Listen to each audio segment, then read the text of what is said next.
Deputy CM Pawan కళ్యాణ్కు ఓఎస్డీగా Mylavarapu VR Krishnateja CM Chandrababu నాయుడే స్పెషల్గా రిక్వెస్ట్ చేసి మరీ కేరళ నుంచి రప్పిస్తున్నారు. పవన్ కళ్యాణ్ ఏరి కోరి మరీ ఓఎస్డీగా ఆయన్ను రప్పిస్తున్నారు.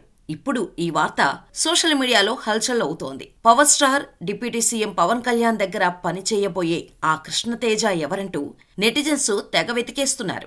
ఇంతకీ ఎవరతను? ఆయన స్టోరీ తెలుసుకుంటే తప్ప మనందరికీ తెలియదు. పవన్ కళ్యాణ్ ఎందుకు ఆయన్నే పర్టిక్యులర్ గా రప్పిస్తున్నారో అని, మరి కృష్ణతేజ ఎవరు అని, ఆయన అచీవ్మెంట్స్ ఏంటి అని, పవన్ ఎందుకు ఏరుకోరి రప్పించుకున్నాడు, కృష్ణతేజ అంత తోప ఈ వీడియోలో తెలుసుకుందాం. దానికి ముందు చిన్న రిక్వెస్ట్, మా ఇన్ఫర్మేషన్ మీకు నచ్చితే మా ఛానల్ ని సబ్స్క్రైబ్ చేసుకుని మీ ఫ్రెండ్స్ అండ్ ఫ్యామిలీస్ తో తప్పకుండా షేర్ చేయండి. వీడియో నచ్చితే లైక్ చేసి వీడియోపై మీ అభిప్రాయాన్ని మాకు కామెంట్ చేయడం మాత్రం మర్చిపోవద్దు. మరి ఇక వీడియోలోకి వెళ్దాం. సార్, ఎక్కడికి ఇప్పుడు మనం వెళ్లేది? డెవలప్మెంట్ పనులు ఎంతవరకు జరిగాయో చూసి వద్దాం పదండి అని కార్ డ్రైవర్ కు తన కింద స్థాయి అధికారులకు చెప్పాడా పై అధికారి. తీరా ఆయన డైరెక్షన్స్ చెబుతుంటే అక్కడున్న వారందరికీ అర్థమైపోయింది ఆయన ఎక్కడకు తీసుకువెళ్తున్నారో అని. వెంటనే ఓ కింది స్థాయి అధికారి కలగజేసుకుని, సార్, అదంతా బడా వ్యాపారుల వ్యవహారం, మీరు ఇప్పుడు ఏ యాక్షన్ తీసుకున్నా చాలా ఇబ్బందులు పడతారు సార్ అని భయపడుతూ చెప్పాడు. కాని ఆయన మాత్రం చూద్దాం అని కారుని ముందుకు పోనిచ్చాడాయన.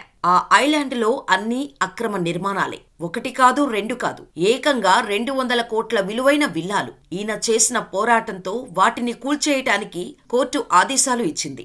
ఈలోపు ఎన్ని ఒత్తిళ్లు, రాజకీయ నేతల నుంచి వేధింపులు, దేనికి తలగ్గలేదు. ఈ మొండిగా ముందుకు సాగిపోయే గుణం నచ్చే డిప్యూటీ సీఎం పవన్ కళ్యాణ్ ఏరి కోరి మరీ ఆయన్ను ఓఎస్డీగా రప్పిస్తున్నారు. ఇంతకీ ఎవరి పవర్ అధికారి? ఆయన స్టోరీ ఏంటి తెలుసుకుందాం. కృష్ణతేజ ఐఏఎస్. ప్రస్తుతం ఈ పేరు 2 తెలుగు రాష్ట్రాల్లో మారుమోగిపోతోంది. పవన్ కళ్యాణ్ ఓఎస్డీగా చేయనున్న ఈయన సొంతూరు గుంటూరు జిల్లాలోని చిలకలూరిపేట. తండ్రి శివానంద కుమార్ హోల్సేల్ వ్యాపారి, అమ్మ భువనేశ్వరి హౌస్ వైఫ్. 10th వరకు స్థానికంగా చదివి గుంటూరులోని ఇంటర్మీడియట్ పూర్తి చేశారు. తర్వాత నరసరావుపేటలో computer science and engineering complete చేశారు. చదువుల్లో మొదటి నుంచి టాపర్. ఇంజనీరింగ్ కాగానే మంచి జీతంతో సాఫ్ట్వేర్ కొలువు. అయినా సంతోషంగా అనిపించలేదు కృష్ణతేజకు. చిన్నప్పటి నుంచి కలెక్టర్ అవ్వాలన్న ఆశ ఉండేది. కానీ మధ్యలో దాన్ని ట్రాక్ తప్పించారు. పని చేస్తున్నా సాటిస్ఫాక్షన్ లేకపోవడంతో తన కలల కొలువు సివిల్స్ క్రాక్ చేయాలని డిసైడ్ అయిపోయాడు. అలా 2010లో హైదరాబాద్ కు వచ్చేసి సివిల్స్ ప్రిపరేషన్ స్టార్ట్ చేశారు. 10th, ఇంటరు, ఇంజనీరింగ్ లో టాపర్ని. సివిల్స్ ఈజీగా అవగొట్టేస్తా అన్న ఈగోతో సివిల్స్ రాశారు. కానీ 3 సార్లు ఫెయిల్ అయ్యారు. ఇది ఎవరో చెప్పిన మాటలు కాదు, స్వయంగా ఆయనే ఓ ఇంటర్వ్యూలో చెప్పిన మాటలు. తన శత్రువుల వల్లే తాను సివిల్స్ రాసి మంచి మార్కులు తెచ్చుకున్నారట.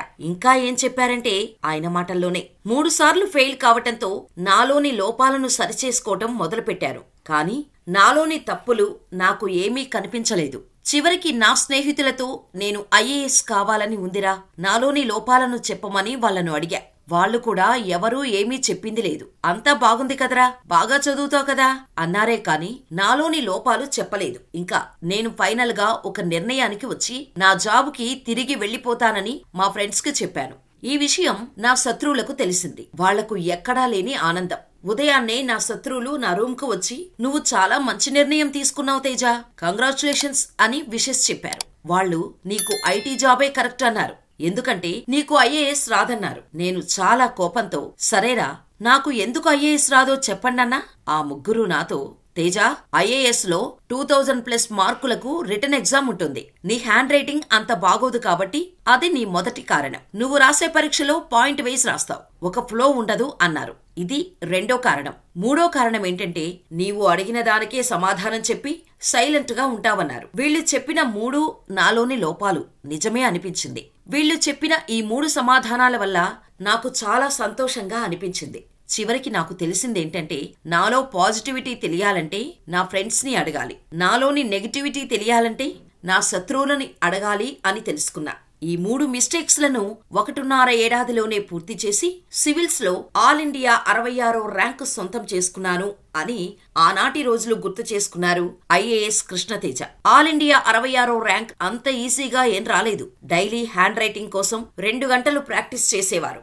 అంతేకాకుండా యూకేజీ టీచర్ దగ్గర హ్యాండ్ రైటింగ్ పూర్తిగా నేర్చుకున్నారు.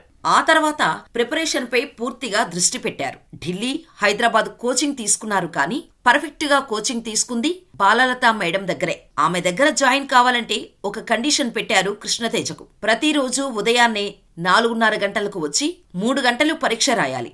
ఏ రోజైతే నీవు రావో ఆ రోజు నుంచి నేను నీకు కోచింగ్ ఇవ్వటం ఆపేస్తానన్నారు. దీంతో ఒక్కరోజు కూడా మిస్ కాకుండా ప్రిపరేషన్ కంటిన్యూ చేశారు. రోజుకు సుమారు 9 గంటలు చదివేవారు. అలా కష్టపడ్డారు కాబట్టే సివిల్స్ లో మంచి ర్యాంకు సాధించారు. కృష్ణతేజది 2015 బ్యాచ్. జూలై 4వ తేదీన సివిల్స్ లో ర్యాంకు వస్తే సెప్టెంబర్ 7, 2015 తేదీన ఐఏఎస్ కన్ఫర్మేషన్ అయింది.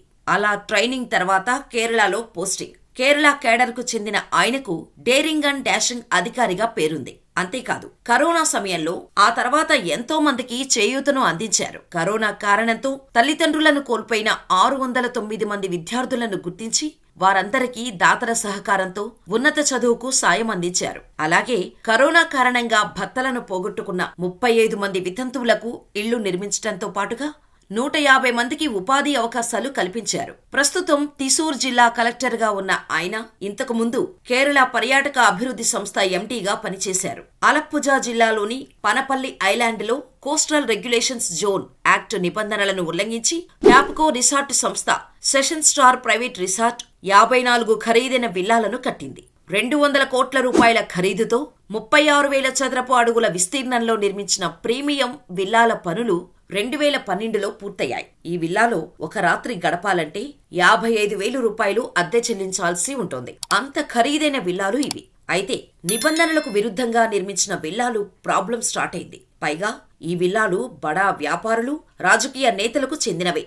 ఈ విల్లాల వల్ల తమ జీవనోపాధికి గండిపడుతుందని స్థానికంగా ఉండే మత్స్యకారులు ఆందోళన చేపట్టారు. విల్లాల నిర్మాణం స్టార్ట్ చేసినప్పటి నుంచే అంటే 2008-9 నుంచే వారు కోర్టును ఆశ్రయించారు. ముతూట్, కువైట్కు చెందిన క్యాప్కో గ్రూపులు 2007లో ఈ అక్రమ విల్లాల ప్రాజెక్టు నిర్మాణాన్ని మొదలుపెట్టాయి. దీన్ని సవాల్ చేస్తూ మత్స్యకారులు స్థానిక కోర్టుకు వెళ్లారు. అక్కడ న్యాయం జరగకపోవడంతో 2010లో కేరళ హైకోర్టుకు వెళ్లారు. సిఆర్జెడ్ నిబంధనలను ఉల్లంఘించి చేపట్టిన ఈ నిర్మాణాలను కూల్చేయాలని 2013 మార్చిలో హైకోర్టు తీర్పునిచ్చింది. అయితే రిసార్ట్ యజమానులు సుప్రీంకోర్టుకు వెళ్లారు. సుప్రీంకోర్టు సైతం అక్కడి నిర్మాణాలను కూల్చేయాలని 2020లో ఆదేశాలు జారీ చేసింది. అయితే కోవిడ్ ఇతర కారణాలతో 2 ఏళ్ల పాటు కూల్చివేతలు జరగలేదు. కానీ ఆలప్పుజా కలెక్టర్ గా బాధ్యతలు చేపట్టిన కృష్ణతేజ ఈ అక్రమ నిర్మాణాలపై దృష్టి సారించారు. దీంతో ఆ రిసార్ట్ యజమానులు తమ ఖర్చుతోనే నిర్మాణాలు కూల్చివేసేందుకు అంగీకరించారు. ఈ క్రమంలో ఉన్నత స్థాయిలో ఒత్తిళ్లు వచ్చినా కృష్ణతేజ వెనక్కి తగ్గలేదు. రిసార్ట్ జోలికి వస్తే జీవితమై ఉండదంటూ బెదిరింపులు వచ్చాయి. వాటిని పట్టించుకోకుండా తన పని తాను చేసుకుని వెళ్లిపోయారు. దీంతో స్థానిక మత్స్యకారుల దృష్టిలో దేవుడైపోయారు కృష్ణతేజ. అంతేకాదు కేరళలో యువత కృష్ణతేజను రోల్ మోడల్ గా తీసుకుని సివిల్స్ ప్రిపరేషన్ మొదలుపెట్టారు అంటే అర్థం చేసుకోవచ్చు ఆయన ఎంతటి ఇంపాక్ట్ క్రియేట్ చేశారు. ఇక త్రిశూర్ జిల్లా కలెక్టర్ గా జాతీయ బాలల హక్కుల కమిషన్ పురస్కారానికి ఆయన ఎంపికయ్యారు. బాలల హక్కుల రక్షణలో త్రిశూర్ జిల్లాను ఆయన దేశంలోనే ఫస్ట్ ప్లేస్ లో వచ్చేలా చేశారు. కృష్ణతేజ ఐఏఎస్ గా బాధ్యతలు స్వీకరించిన రోజు నుంచే ఆయన అద్భుతమైన పనితీరుతో అందరితో శభాష్ అనిపించుకున్నారు. అందుకే పవన్ కళ్యాణ్ కృష్ణతేజను ఏపీకి రప్పించేందుకు పట్టుబట్టారు. త్వరలోనే AP deputy CM Pawan Kalyan ఓఎస్టీగా కృష్ణతేజ రాబోతున్నారు.